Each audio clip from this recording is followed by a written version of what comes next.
right, now as we wind down toward our last show, I wanted to take you back to some of the most thought-provoking, crazy, and flat-out hilarious moments over the past 4 years. We'll begin with a vehement argument over Nate Parker's Birth of a Nation and why so many black women were not feeling the movie at all.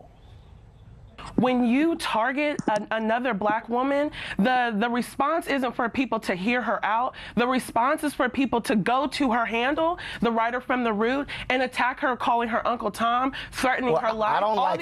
I don't like because you have decided to not listen to black women who have said we don't support this movie. No. Instead, you're now throwing us under the bus. One thing, Amber, that's wrong. It's because that we don't support that he has a white wife when that has nothing to do with it. One thing that we've done on this show, we have covered this on numerous cases, and I've had this. Absolutely. So no one can say we have not done that. I've had it. The point still remains that black feminists have now been reduced to being petty. All the things we go through. Black women, the second cause of death for black women is intimate partner violence. Yes, we need to have that conversation. Which we do. Black men need to stand up for black women before we're raped on screen. And that is exactly what we do. Up and out. Ingenue. I come from a culture, the state of Mississippi, where there is no narrative at all about slave rebellions, about black resistance, about Nat Turner, about the fact that my grandfather and his deacons in his church were waging armed resistance in Macomb, Mississippi. And the narrative about civil rights in Mississippi does not include that at all. It does not include the Black Panthers being active in Jackson, Mississippi, and Chokwe Lumumba, who was mayor of Mississippi, who went to jail and ultimately became mayor of Jackson, Mississippi. Yeah. It doesn't include that narrative at all. We don't know it. So first of all, let me say, sister, I'm a black woman too. I'm a black woman too. And what is disappointing to me is I don't blame any of you, not one bit, for raking Nate Parker over the coals. I do not blame you at all. But what has happened, this discussion has devolved into condemnation. And condemnation and shaming people because they want to go see this movie. And that's not fair on either side. I don't think anyone's shaming people for going to go see the movie. Yes, ma'am. We're standing up for ourselves. No, but it's not happening. Going to see the movie. It's happening. They are shaming people. Who's shaming people for not seeing the movie?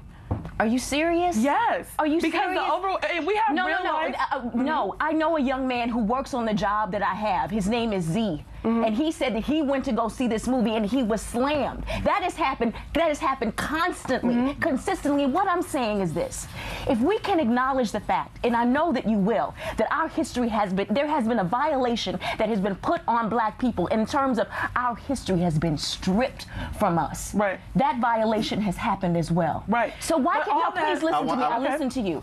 So why can't we operate from a place of shared pain? And I'm asking you, what have they done systematically to improve the opportunities of white folks? He did not tell me that. Yes, you did tell me that. He did not tell me that. You're going to tell me that guys like Tim Wise and Reverend Wallace don't understand race in America? What about Tim Wise? They don't understand race in America? He articulates racism, so what has he done to systematically There are no white people that understand race in America? There's not a white person in America. There's no white people who understand race in America. There's not a white person. There's not a white person in America who has ever worked to systematically eliminate the white privilege that they benefit from vis-a-vis your oppression. You're lying. You know 190 million people in America. Eugene. We're not going to go there. We're not. I haven't called me a liar, and you're cool. Well, it's a fact that you're lying. It's a fact that you're lying. It's a fact that you're lying. I understand you. To say that. No, everybody, 1 second. Several things I don't allow. I don't allow the N-word. I don't allow coon. CNN has two faces. They called President Trump a racist, a bigot, misogynist, anti-Mexican, and anti-Arab, while all along they were anti-black employees, and particularly black male employees all the while. Where is Victor Blackwell and Chris Cuomo when you need them? CNN broadcast license need to be revoked. So, Dolores, what does your sheet of paper tell you about Donald Trump? Today, my sheet of paper tells me that Mr. Trump is the man of the year. He is the person that heard, captured, and understood the voice of the forgotten, hardworking American in this country. How much long is that? How much long is that script? A promise of a new America coming 4th. You've been running from me. No, I don't run from anybody. You've been running from a brother. No, I haven't been running. We've been calling you, tweeting you, texting you, but you're here now. You don't insult first and invite later. Oh, no, I didn't insult. You invite first, and then you insult me after I bounce. No. First weekend, we were trying to get you on, so I ain't insult. No, you fought my wife on Twitter. Oh, no, I ain't fighting. You and my wife had a Twitter beef going. I wasn't even on. You made me get on Twitter. You know I wasn't even on Twitter before that? Yes, you were. I saw her on Twitter. I joined just because you was on there beefing with my wife. I wasn't beefing. She was beefing.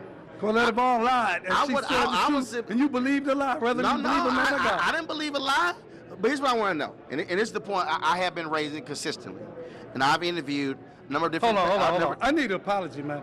For what? You called me Uncle Tom. No, I didn't. Oh, okay. I can tell you that because you called me a coon and Uncle Tom. See, that's where you're wrong. And a sellout. See, here's the deal. Here's the deal. So you about to get busted on TV. I need an apology. No, you about to get busted on TV. If I'm wrong, if I'm wrong, you're 100% wrong. You know why? Word on the street, led the charge calling me Uncle Tom. No, here's the deal. You have never heard me use that phrase. I want to apologize to everyone that I might have offended regarding my remarks. You know, apology, and I was wrong. So, Roland, help everyone understand why I was so wrong. Well, the reason I had such a visceral reaction is because that's often been the criticism of HBCUs and the NAACP and really African Americans. And so when the folks say, well, why we need the NAACP? Well, I'll lay it to you like this here. The first slave came to America 1619. Emancipation Proclamation signed in 1863. 13th Amendment ratified in 1865. Reconstruction goes to 1877. Then there's this great compromise where Rutherford B. Hayes becomes president. They pull the troops out of the South. Jim Crow starts. So you now go through all the way through the 20th century. 1960s, Civil Rights Act, Voting Rights Act, Fair Housing Act. If you had to place a marker on when black folks have been technically fully free Americans, it's 1970. That's only 46 years. I'm 47.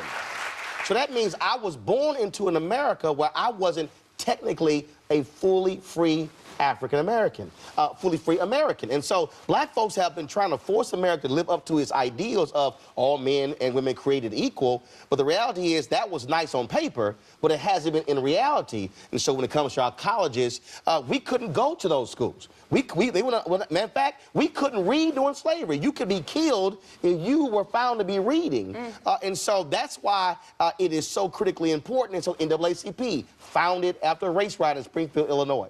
So why is it that in 2016, we're still fighting for voter rights? We're still fighting for income equality. And so though our institutions are allowing us to survive in America, even though we built this country.